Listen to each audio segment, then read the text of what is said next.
Hello guys. आज हम एकदम क्विक रिवीजन करने वाले हैं AS2 वैल्यूएशन ऑफ इन्वेंट्रीज की। तो चलिए शुरू करते हैं। सबसे पहले मीनिंग ऑफ इन्वेंट्रीज, किन किन चीज़ों को आप इन्वेंट्री के अंदर कंसीडर करेंगे। इन्वेंट्रीज मीन्स ऐसे एसेट्स जो हमारे पास तीन पर्पजेस के लिए। कौन से तीन पर्पजेस? पहला क्या है? For sale in ordinary course of business. जिस चीज़ को खरीदने बेचने का हमारा बिजनेस है उसको भी हम क्या कंसीडर करेंगे? इन्वेंट्री कंसीडर करेंगे। ठीक है, इसमें दो चीज़ें आ सकती है। हो सकता है हमारा बिजनेस ट्रेडिंग का हो तो गुड्स परचेज्ड फॉर रीसेल, और हो सकता है हमारा बिजनेस मैन्युफैक्चरिंग का हो तो फिनिश्ड गुड्स प्रोड्यूस्ड। ठीक है, सेकंड चीज़ क्या आएगी जिसको आप इन्वेंट्री बोलेंगे? That are assets held in process of production for such sale. ठीक है, ऐसी चीज़ें जो अभी तक कंप्लीटली मैन्युफैक्चर नहीं हुई है लेकिन वो प्रोसेस में है। मतलब हम किस चीज़ की बात कर रहे हैं? वर्क इन प्रोग्रेस की, राइट। और थर्ड क्या आएगा इसके अंदर? For assets held for consumption in production of goods और सर्विसेज फॉर सेल। ऐसी चीज़ें जो गुड्स को मैन्युफैक्चर करने में, सर्विसेज को प्रोवाइड करने में हम यूज़ करेंगे। मतलब हम किस चीज़ की बात कर रहे हैं? रॉ मेटल की बात कर रहे हैं। ठीक है, एक चीज़ का ध्यान और रखना है कि जो ये थर्ड वाला पॉइंट है, ये रॉ मेटल के अलावा भी तीन चीज़ों को और इंक्लूड करता है। मतलब तीन चीज़ों को और इन्वेंट्री के अंदर क्लासिफाई करता है। क्या क्या तीन चीज़? कौन सी तीन चीज़ है वो?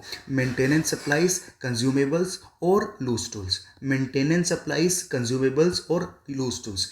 क्योंकि ये तीनों चीज़ें ज़रूरी नहीं है कि directly in form of raw metal use हो रही होंगी, लेकिन हमारी प्रोडक्शन की प्रोसेस में अपने को हेल्प कर रही होगी। इसलिए इन तीनों को भी हम क्या मान लेंगे? इन्वेंट्री मान लेंगे। इसके बाद एक चीज़ और ध्यान रखना है कि तीन चीज़ें होती हैं: स्पेयर पार्ट्स, सर्विसिंग इक्विपमेंट और स्टैंड बाय इक्विपमेंट। क्या क्या चीज़? Spare parts, servicing equipment, stand by equipment. क्या हम इन तीनों को भी इन्वेंट्री कंसीडर करेंगे? तो देखो, एक चीज़ का ध्यान रखना है कि अगर ये तीनों चीज़ें पीपीई की डेफिनेशन मीट करती है जो हमने AS10 में पढ़ी थी। AS10 में जो पीपीई की डेफिनेशन पढ़ी थी, अगर वो कंडीशन, वो डेफिनेशन, ये तीनों चीज़ें मीट कर देती है तो हम इन तीनों को क्या रिकॉग्नाइज कर देंगे? पीपीई रिकॉग्नाइज कर देंगे एज पर AS10। लेकिन अगर ये तीनों चीज़ AS10 की वो डेफिनेशन सेटिस्फाई नहीं करती है तो हम इन तीनों चीज़ों को भी क्या कंसिडर करेंगे? Inventory as per AS2, right. देखिए नेक्स्ट क्या है कि क्या क्या चीज़ AS2 के स्कोप से बाहर है। किन चीज़ों को हम बाहर निकाल देंगे AS2 से? हम कहेंगे हमें तुम्हारी कोई ज़रूरत नहीं। Following things are excluded from the scope of AS2। First, WIP arising under construction contracts. Construction contracts का WIP यहाँ पे नहीं आएगा। कंस्ट्रक्शन कॉन्ट्रैक्ट्स के लिए हमारे पास अलग से AS है। कौन सा? AS7। हालांकि अगर कोई कॉन्ट्रैक्टर है उसके पास अनयूज्ड रॉ मटेरियल पड़ा है, उसके ऊपर हम AS2 लगा देंगे। फॉर एग्जांपल सीमेंट लाएंगे एट साइट। ठीक है, नेक्स्ट देखिए, WIP arising in business of service providers. अगर कोई सर्विस प्रोवाइडर है तो वो WIP रिकॉग्नाइज नहीं कर सकता। एग्जाम्पल के लिए कोई शिपिंग कंपनी है, वो voyage in progress, journey in progress को रिकॉग्नाइज नहीं कर सकती। हाँ, लेकिन उसके पास कोई अनयूटिलाइज्ड फ्यूल पड़ा है ईयर एंड पे तो उसको हम इन्वेंट्री कंसीडर कर लेंगे। Third, financial instruments held as stock in trade. Financial instruments बोले तो क्या? Shares, debentures, securities. अगर हमारा बिजनेस है शेयर्स, सिक्योरिटीज खरीदने का, हाँ वो हमारे लिए स्टॉक इन ट्रेड हो सकता है, लेकिन उसको हम AS2 से क्या करते हैं? बाहर करते हैं। AS2 उनके ऊपर नहीं लगेगा। हालांकि उनको अभी भी हम किस चीज़ पे वैल्यू करते हैं? कॉस्ट और NRV के लोअर पे, क्योंकि AS13 में कहा गया है कि करंट इन्वेस्टमेंट्स को हम वैल्यू करेंगे लोअर ऑफ कॉस्ट और NRV पर, राइट। फोर्थ, क्या ऐसी चीज़ है जिसको हम AS2 से बाहर कर रहे हैं? Producers inventory of life stock, agricultural and forest products. अच्छा, कोई फार्मर है, कोई किसान है, उसने जो फसल उगाई है उस फसल के ऊपर AS2 नहीं आएगा। देखो एग्रीकल्चर पे अलग से AS नहीं है कोई, लेकिन इंड AS है उसके ऊपर। कौन सा? 41। हाँ, एक चीज़ का ध्यान और रखना है, अगर कोई ट्रेडर है जिसने किसान से गेहूं चावल खरीदे हैं बेचने के लिए, हाँ तो ट्रेडर गेहूं और चावल पर AS2 लगाएगा, लेकिन किसान गेहूं और चावल पर AS2 नहीं लगाएगा। और मिनरल ऑयल एंड गैसेस, इसके ऊपर भी AS2 नहीं आएगा। ठीक है, नेक्स्ट देखिए, आगे अपने को देखना है मेजरमेंट ऑफ इन्वेंट्री, कि इन्वेंट्री को जब हम बैलेंस शीट में शो करेंगे तो किस वैल्यू पे करेंगे, ये चीज़ देखनी है। तो देखो इन्वेंट्री के अंदर अगर हम बात करते हैं रॉ मटेरियल की, कि रॉ मटेरियल को किस चीज़ पे शो करेंगे हमारी बैलेंस शीट में, तो दो ऑप्शंस होते हैं हमारे पास, या तो कॉस्ट पे या रिप्लेसमेंट कॉस्ट पे। रॉ मटेरियल को किस चीज़ पे शो करेंगे? या कॉस्ट पे या रिप्लेसमेंट कॉस्ट पे। कॉस्ट पे कब? अगर फिनिश्ड गुड का सेलिंग प्राइस फिनिश्ड गुड की कॉस्ट से ज़्यादा है या बराबर है। मतलब अगर फिनिश गुड्स का सेलिंग प्राइस फिनिश गुड्स की कॉस्ट से ज़्यादा या बराबर है तो रॉ मटेरियल को किस पे शो करेंगे, कॉस्ट पे शो करेंगे, ठीक है। सेकंड, अगर फिनिश गुड्स का सेलिंग प्राइस रॉ मटेरियल की कॉस्ट से कम है, अगर फिनिश गुड्स का सेलिंग प्राइस रॉ मटेरियल की कॉस्ट से कम है तो हम रॉ मटेरियल को किस में करेंगे, रिप्लेसमेंट कॉस्ट पे, ठीक है। आगे देखिए, अगर हम बात करें फिनिश गुड्स की और डब्ल्यूआईपी की, इनकी वैल्यूएशन कैसे करेंगे सर, ये दोनों की वैल्यूएशन होती है दो चीज़ों का, लोअर कॉस्ट और एनआरवी। कॉस्ट और एनआरवी का लोअर करना है, वो क्या बन जाएगी, एफजी या डब्ल्यूआईपी की वैल्यू, ठीक है। कॉस्ट मतलब क्या, अगर रॉ मटेरियल की बात करते हैं तो कॉस्ट ऑफ परचेज हमारी कॉस्ट बन जाएगी, हाँ। लेकिन एफजी या डब्ल्यूआईपी की बात करते हैं तो कॉस्ट ऑफ कन्वर्जन, मतलब मैन्युफैक्चरिंग का जो खर्चा आया है, जो लेबर की कॉस्ट लगी है, ओवरहेड्स जो लगे हैं, उसको भी हम कॉस्ट के अंदर कंसीडर करेंगे, ठीक है। एनआरवी क्या होती है, एनआरवी का मतलब हमारे पास कोई प्रोडक्ट है, उसको मार्केट में बेचना नहीं है, हमें देखना है कि अगर हम मार्केट में बेचें तो कितने का बिक सकता है, मतलब एस्टिमेटेड सेलिंग प्राइस माइनस करना है। क्या चीज़ माइनस करनी है, इसको बेचने के लिए हो सकता है कुछ खर्चा लगे, कैसा खर्चा, एग्जाम्पल कोई कमीशन पे करना पड़ा किसी चीज़ को, तो वो ही माइनस करेंगे, ठीक है। उसके बाद और क्या माइनस करना है, एस्टिमेटेड कॉस्ट ऑफ कंप्लीशन, कि अभी तक ये प्रोडक्ट कंप्लीट नहीं हुआ है, थोड़ा कंप्लीट करना पड़ेगा, कुछ खर्चा करना पड़ेगा पहले, उसके बाद बिकेगा, तो जो एस्टिमेटेड कॉस्ट है कंप्लीट करने की वो भी माइनस करेंगे। तो एनआरवी का फॉर्मूला क्या बन जाता है, estimated selling price minus selling expenses minus estimated cost of completion. इससे आ जाएगा अपने पास एनआरवी। एनआरवी को कंपेयर किससे करेंगे, कॉस्ट से। कॉस्ट और एनआरवी का जो भी लोअर होगा वो अपने को यूज करना होगा for valuation of finish goods या फिर डब्ल्यूआईपी, राइट। आगे देखते हैं कॉस्ट कैसे कैलकुलेट करनी है, calculation of cost of inventory. देखो, कॉस्ट ऑफ इन्वेंट्री के अंदर वो सारे खर्चे आएंगे जो भी हमने इनकर करे हैं। किस लिए इनकर करें, in bringing the inventory to their present location and present condition, ठीक है। देखिए, ये जो फॉर्मेट है calculation of cost of purchase, question के अंदर यूज हो सकता है कि अगर हमने फिनिश रॉ मटेरियल खरीदा है या फिर हम ट्रेडर हैं, हमने फिनिश गुड्स खरीदे हैं, मैन्युफैक्चर नहीं करे, तो उसकी कॉस्ट कैसे कंप्यूट करेंगे। सबसे पहले क्या लिखेंगे, परचेज प्राइस, क्वेश्चन के अंदर गिवन होगा purchase price. Trade discount purchase price में से क्या करना है, माइनस करना है। ट्रेड डिस्काउंट माइनस करना है, और लेकिन कैश डिस्काउंट माइनस नहीं करना। ट्रेड डिस्काउंट माइनस करना है, कैश डिस्काउंट माइनस नहीं करना, ठीक है। ड्यूटीज एंड टैक्सेस क्या करेंगे, ऐड करेंगे। ड्यूटीज एंड टैक्सेस क्या करेंगे, ऐड करेंगे, लेकिन तभी ऐड करेंगे जब उनका क्रेडिट और रिफंड नहीं मिलना होगा। तो अगर मुझे ड्यूटीज और टैक्सेस का रिफंड या क्रेडिट मिलना है तो मैं इनको ऐड नहीं करूंगा। अच्छा, अगर क्वेश्चन में कुछ मेंशन ही नहीं है कि ड्यूटीज और टैक्सेस का क्रेडिट मिलना है या नहीं मिलना, तो बाय डिफॉल्ट हम मान के चलेंगे कि ड्यूटीज और टैक्सेस का क्रेडिट और रिफंड नहीं मिलना है, और हम उनको क्या कर देंगे, कॉस्ट के अंदर ऐड कर देंगे, राइट। आगे कुछ डायरेक्टली एट्रीब्यूटेबल खर्चे भी ऐड करने हैं जो इन्वेंट्री के एक्विजिशन में हुए होंगे। क्या क्या चीज़ें, ये कुछ एग्जांपल है, इनके अलावा और भी खर्चे हो सकते हैं, जैसे फ्रेट इनवर्ड, हमने किराया भाड़ा पे करा है, ठीक है, स्टॉक को खरीद के लेके आने के लिए। लोडिंग अनलोडिंग के चार्जेस लगे हैं। ट्रैवल से रिलेटेड कोई इंश्योरेंस हमने कराया, ट्रांजिट इंश्योरेंस, वो भी ऐड करेंगे। ये सारे खर्चे ऐड कर देंगे हम। उसके बाद अपने पास क्या आ जाएगी, टोटल परचेज कॉस्ट, ठीक है। अगर हमने मैन्युफैक्चरिंग की है या फिर डब्ल्यूआईपी की बात करें, फिनिश गुड्स मैन्युफैक्चर करें, तो कॉस्ट कैसे कैलकुलेट करना है वो आप देखते हैं। Calculation of cost of conversion या कॉस्ट ऑफ मैन्युफैक्चरिंग या कॉस्ट ऑफ प्रोडक्शन। तो मटेरियल कंज्यूम लिखेंगे, सबसे पहले कितना मटेरियल कंज्यूम किया वो ऐड कर देंगे। उसमें ऐड करेंगे डायरेक्ट लेबर, लेबर को जो पेमेंट करी वो भी ऐड कर देंगे, ठीक है। वेरिएबल फैक्ट्री या फिर वेरिएबल प्रोडक्शन ओवरहेड्स को ऐड करेंगे, ठीक है। वेरिएबल ओवरहेड भी ऐड कर दिए। अब वेरिएबल ओवरहेड के लिए ध्यान रखना है, एक्चुअल बेसिस पे ऐड होते हैं, मतलब कितने यूनिट्स बनाए इनटू रेट पर यूनिट, जो भी एक्चुअल वैल्यू आएगी उसको ऐड कर देंगे, ठीक है।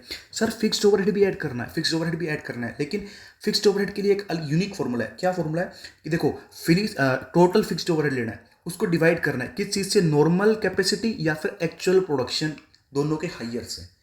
मतलब टोटल फिक्स्ड ओवरहेड को डिवाइड करेंगे नॉर्मल कैपेसिटी या एक्चुअल प्रोडक्शन दोनों के हायर से। मतलब अगर मेरी नॉर्मल कैपेसिटी 1 लाख यूनिट की थी, मैंने 80,000 बनाए, फिक्स्ड ओवरहेड को डिवाइड किससे करेंगे, 1 लाख से। मेरी नॉर्मल कैपेसिटी 1 लाख थी, मैंने 1,20,000 बनाए, तो डिवाइड किससे करेंगे, 1,20,000 से, और मल्टीप्लाई किससे करेंगे सर, एक्चुअल यूनिट से जो एक्चुअल बनाए। ये अमाउंट अपने पास निकल के आएगी रिकवर्ड ओवरहेड की। रिकवर्ड ओवरहेड की अमाउंट यहाँ कर देंगे हम ऐड। तो ये अपने पास क्या आ जाएगा, total cost of conversion, total cost of manufacturing, total cost of production, ठीक है। अच्छा, एक ये चीज़ का भी ध्यान रखना, क्वेश्चन में यूज आ सकता है कि जिस केस में अगर हमारा जो एक्चुअल प्रोडक्शन है वो नॉर्मल कैपेसिटी से कम हुआ है, तो अपने पास कुछ अनरिकवर्ड फिक्स्ड ओवरहेड आएगा। Total fixed overhead minus recovered fixed overhead जो हमने ऊपर अभी कैलकुलेट किया। तो जो अनरिकवर्ड फिक्स्ड ओवरहेड होगा, इसको क्या करना है, will be charge to P&L, इसको हम P&L में क्या कर देंगे, डेबिट कर देंगे। अच्छा, ध्यान रखना है, अनरिकवर्ड फिक्स्ड ओवरहेड कब आएगा, ये तभी आएगा जब एक्चुअल प्रोडक्शन नॉर्मल कैपेसिटी से कम होगा। अगर एक्चुअल प्रोडक्शन नॉर्मल कैपेसिटी बराबर है तो कोई भी अनरिकवर्ड ओवरहेड नहीं आएगा। एक्चुअल प्रोडक्शन नॉर्मल कैपेसिटी से ज़्यादा है तो भी कुछ अनरिकवर्ड फिक्स्ड ओवरहेड नहीं आएगा, राइट, ठीक है। अच्छा, पर यूनिट करना है अपने को कॉस्ट। तो कैसे, सिंपल, टोटल कॉस्ट को टोटल यूनिट से डिवाइड कर देंगे, वो अपने पास क्या आ जाएगी, पर यूनिट कॉस्ट। ठीक है, cost of closing stock calculate करना है, कैसे करेंगे, क्लोजिंग स्टॉक में कितने यूनिट्स है इनटू कॉस्ट पर यूनिट से मल्टीप्लाई कर देंगे, वो अपने पास कॉस्ट आ जाएगी। ठीक है, कॉस्ट ऑफ गुड्स सोल्ड, ये कैसे कैलकुलेट करें, तो हमें देखना पड़ेगा पूरे साल में कितने यूनिट्स बेचे हैं, नंबर ऑफ यूनिट सोल्ड, उसको मल्टीप्लाई कर देंगे किससे, कॉस्ट पर यूनिट से, वो अपने पास आ जाएगी कॉस्ट ऑफ गुड्स सोल्ड। ठीक है, अच्छा हमें ये देखना है कि हमने कितने यूनिट्स बेचे हैं, नंबर ऑफ यूनिट सोल्ड, ये कैसे कैलकुलेट करेंगे sir, number of unit sold ये भी सिंपल है, कैसे कि देखो आपके पास फिनिश गुड्स के कितने यूनिट्स है ओपनिंग स्टॉक में, उसके अंदर ऐड कर दो फिनिश गुड के कितने यूनिट्स हमने परचेज करें या फिर मैन्युफैक्चर करें, माइनस कर दो कि फिनिश गुड्स के कितने यूनिट्स आपके पास क्लोजिंग स्टॉक में बचे हुए हैं, तो रिजल्ट क्या आएगा, कितने हमने यूनिट्स बेच दिए, सिंपल। ठीक है, अच्छा अगर हमें ये कैलकुलेट करना पड़े units of raw material consumed, raw material के कितने यूनिट्स कंज्यूम करें, बिल्कुल सिंपल, कैसे, कितने ओपनिंग स्टॉक में यूनिट्स थे रॉ मटेरियल के, कितने हमने खरीदे रॉ मटेरियल के यूनिट्स, माइनस कितने यूनिट्स क्लोजिंग स्टॉक में है, तो डिफरेंस जो बचा वो क्या होगा, कितने रॉ मटेरियल के जो यूनिट्स है वो हमने कंज्यूम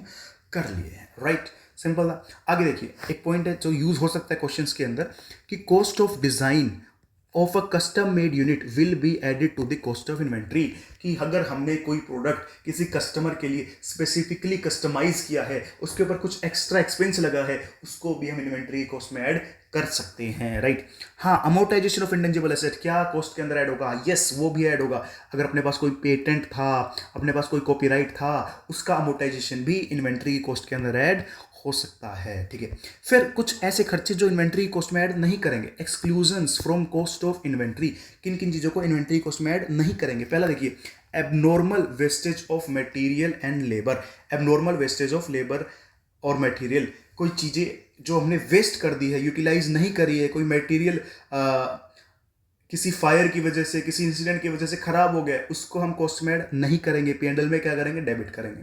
स्टोरेज कॉस्ट को जनरली इन्वेंट्री कॉस्ट में ऐड नहीं करते हैं, एक एक्सेप्शन है, किस केस में कर सकते हैं, जब स्टोरेज नेसेसरी हो, जब स्टोरेज नेसेसरी हो फर्दर प्रोडक्शन के लिए, उस केस में स्टोरेज की कॉस्ट हम ऐड करेंगे। अच्छा, क्वेश्चन में लिखा आ गया warehouse rent, inventory cost में ऐड नहीं करना। वेयर हाउस के लिए हमने एक वॉचमैन रखा हुआ था, उसकी सैलरी इन्वेंट्री कॉस्ट में ऐड नहीं होगी। एडमिनिस्ट्रेटिव एंड जनरल ओवरहेड्स, इसको भी इन्वेंट्री कॉस्ट में ऐड नहीं करेंगे। Selling and distribution cost inventory cost में ऐड नहीं करेंगे। इंटरेस्ट एंड बोरोइंग कॉस्ट को जनरली इन्वेंट्री कॉस्ट में ऐड नहीं करते अनलेस AS 16 परमिट्स। अगर AS 16 के अकॉर्डिंग ऐड होना है तो हम ऐड करेंगे, अदरवाइज ऐड नहीं करेंगे। और सिक्स्थ क्या है, exchange differences. Exchange differences, dollar का रेट कम हुआ है, ज़्यादा हुआ है, भाई देखो अगर लॉस हुआ है तो इन्वेंट्री कॉस्ट में ऐड नहीं करना, ठीक है। गेन हुआ है, इन्वेंट्री कॉस्ट से माइनस भी नहीं करना, उसको AS 11 के अकॉर्डिंग डील करेंगे, उसका सारा इफेक्ट P&L में जाएगा, इन्वेंट्री में डायरेक्टली कुछ भी चेंज नहीं आएगा, ठीक है। अच्छा, एक और टॉपिक आता है ट्रीटमेंट ऑफ एबनॉर्मल लॉस, इसके भी अपने को क्वेश्चंस देखने को मिल सकते हैं। देखो क्वेश्चन के अंदर अपने को दे रखा होगा हमने इतना इनपुट यूज़ किया, इतने यूनिट्स रॉ मटेरियल के यूज़ कर रहे हैं और इतना हम एक्सपेक्ट करके चलते हैं कि ख़राब होता है। फॉर एग्जांपल हम समझने के लिए लेके चले कि हमने 1 लाख यूनिट रॉ मटेरियल जो है वो यूटिलाइज किया था और हमें पहले से पता है, पुराना रिकॉर्ड रहा है कि 5% जो है यूनिट्स वो ख़राब होते हैं, मतलब 1 लाख माइनस 5%। हम एक्सपेक्ट कर रहे थे कि 95,000 यूनिट्स का आउटपुट बनेगा, लेकिन एक्चुअल में सिर्फ 93,000 का आउटपुट बना।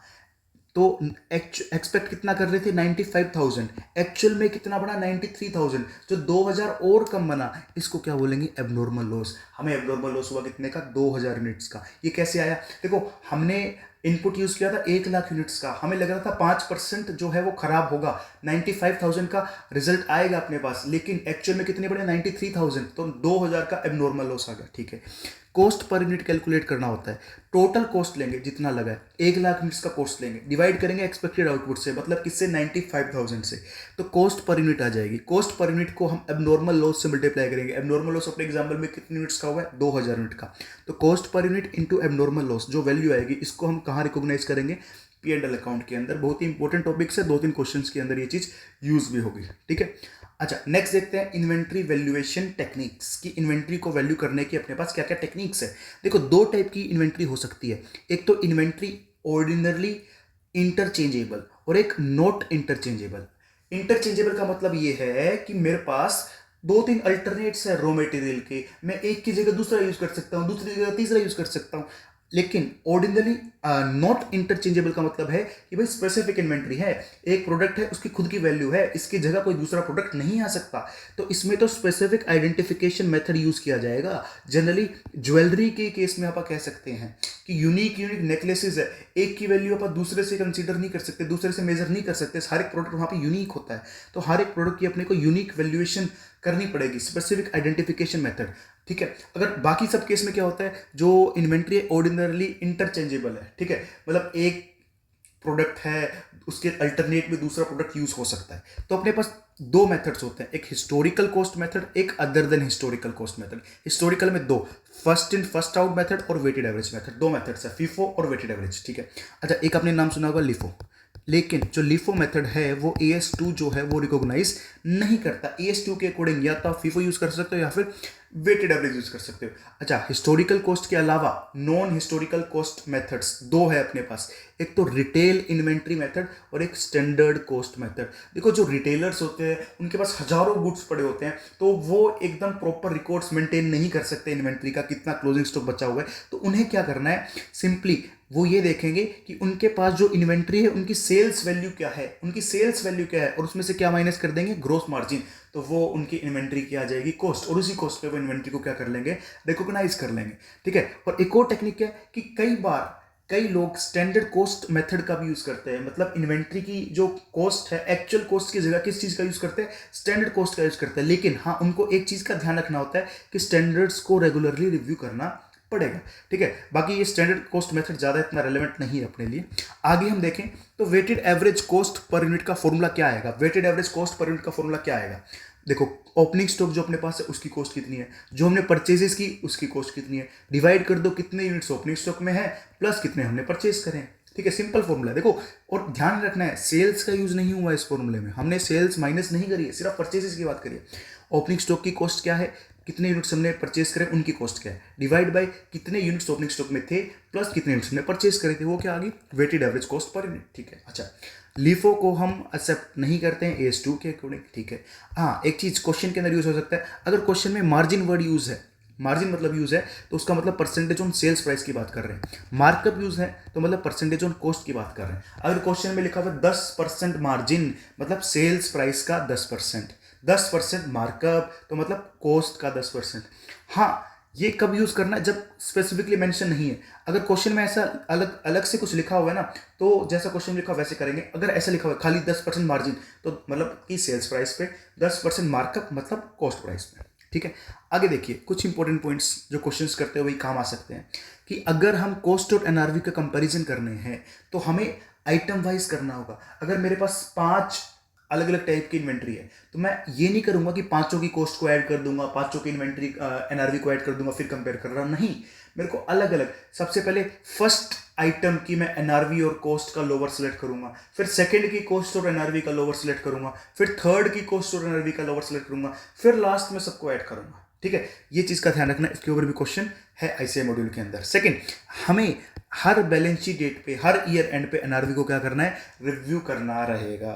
ठीक है, थर्ड, इफ WIP, अगर क्वेश्चन में ऐसा लिखा हुआ है कि जो वर्क इन प्रोग्रेस है अभी वो कंप्लीटली फिनिश नहीं हुआ है, सेमी फिनिश्ड फॉर्म में है और इस फॉर्म में मार्केट में हम उसको बेच नहीं सकते, तो क्या उसका मतलब NRV जीरो है, नहीं, फिर भी हम उसके NRV को जीरो कंसीडर नहीं करेंगे, हम फिनिश गुड्स के अकॉर्डिंग उसके NRV कैलकुलेट करेंगे। ठीक है, और नेक्स्ट पॉइंट क्या है, ये भी क्वेश्चन के अंदर यूज होगा, अगर एक पर्सन है जो बिजनेस कर रहा है किस चीज का, सेलिंग मिल्क बोटल्स का, तो जो क्या एम्प्टी बोटल्स उसके पास बच जाती है उनको वो बेचता है, क्या एम्प्टी बोटल्स को भी इन्वेंट्री मान सकते हैं, यस, एम्प्टी बोतल को भी इन्वेंट्री माना जाएगा। ठीक है, नेक्स्ट देखिए अपना एक और इंपॉर्टेंट टॉपिक है जॉइंट और बाय प्रोडक्ट का, जॉइंट और बाय प्रोडक्ट का, इसको हम डायरेक्टली एक इलस्ट्रेशन से ही देखते हैं। देखो, एक कंपनी है मार्स लिमिटेड जो मैन्युफैक्चरिंग का काम कर रही है। ठीक है, उसके दो मेन प्रोडक्ट है MP1 और MP2 और साथ में एक बाय प्रोडक्ट भी बन रहा है। मेन प्रोडक्ट जो हम बनाना चाह रहे थे, बाय प्रोडक्ट जो हम मेनली बनाना नहीं चाह रहे लेकिन वो एज ए रिजल्ट बन रहा है। ठीक है, हमने देखो क्या करा, रॉ मेटेरियल यूज करा 1,50,000 का, वेजेस यूज करी 90,000 की, फिक्स्ड ओवरहेड यूज करे 65,000 के, वेरिएबल ओवरहेड यूज करे 50,000 के। ठीक है, हमारे पास जो रिजल्ट आया उसमें 3 चीज आई, एक तो MP1 MP2 by product, MP1 के 5,000 यूनिट्स आए, MP2 के 4,000 यूनिट्स आए, बाय प्रोडक्ट के 2,000 यूनिट्स आए। क्लोजिंग स्टॉक जो हमारे पास बचा हुआ था वो 250 और 100 के अकॉर्डिंग बचा हुआ था। देखो सेलिंग प्राइस दे रखा है MP1 का है 60, MP2 का कितना है 50, ठीक है। बाय प्रोडक्ट को हमने कितने में बेच दिया 20 रुपये पर यूनिट में। बाय प्रोडक्ट की सेल पे 5,000 का प्रॉफिट भी हुआ है और बाय प्रोडक्ट को कुछ आगे फर्दर प्रोसेसिंग करनी पड़ी जिसके लिए खर्चा लगा 8,000 का और पैकेजिंग का खर्चा लगा 2,000 का। अच्छा, हमने स्क्रैप की सेल भी करी है जिसपे खर्चा कितना है 5,000 का। क्वेश्चन देखो क्या पूछा हुआ है, calculate value of closing stock of MP1 and MP2। ये जो ये क्लोजिंग स्टॉक बचा हुआ है MP1 MP2 का, इसकी वैल्यू क्या है, ठीक है। देखो तरीका सिंपल है, सबसे पहले हम कैलकुलेट करेंगे NRV of by product. By product की एनआरवी कैलकुलेट करनी होगी, ठीक है। और बाय प्रोडक्ट की एनआरवी के बाद सेकंड स्टेप हमारा रहेगा जॉइंट कॉस्ट कैलकुलेट करने का। जॉइंट कॉस्ट में से ध्यान रखना है एनआरवी ऑफ बाय प्रोडक्ट को माइनस कर देंगे और स्क्रैप के सेल को भी हम उसमें से माइनस कर देंगे। देखो सिंपल है, कैसे कैलकुलेट करना है। पहला स्टेप, हमने बाय प्रोडक्ट कितने में बेचा 40,000, ये क्वेश्चन में गिवन था। 2,000 यूनिट्स बने थे, 20 रुपये के हिसाब से बेच दिया 40,000। अच्छा, इसको बनाने के लिए कुछ और फर्दर प्रोसेसिंग करी, उसका खर्चा माइनस कर दिया, इसका पैकेजिंग का खर्चा माइनस कर दिया, तो 30,000 अपने पास क्या आ गई, 40 माइनस 8 माइनस 2, 30,000 अपने पास क्या आ गया, एनआरवी आ गई किसकी, बाय प्रोडक्ट की।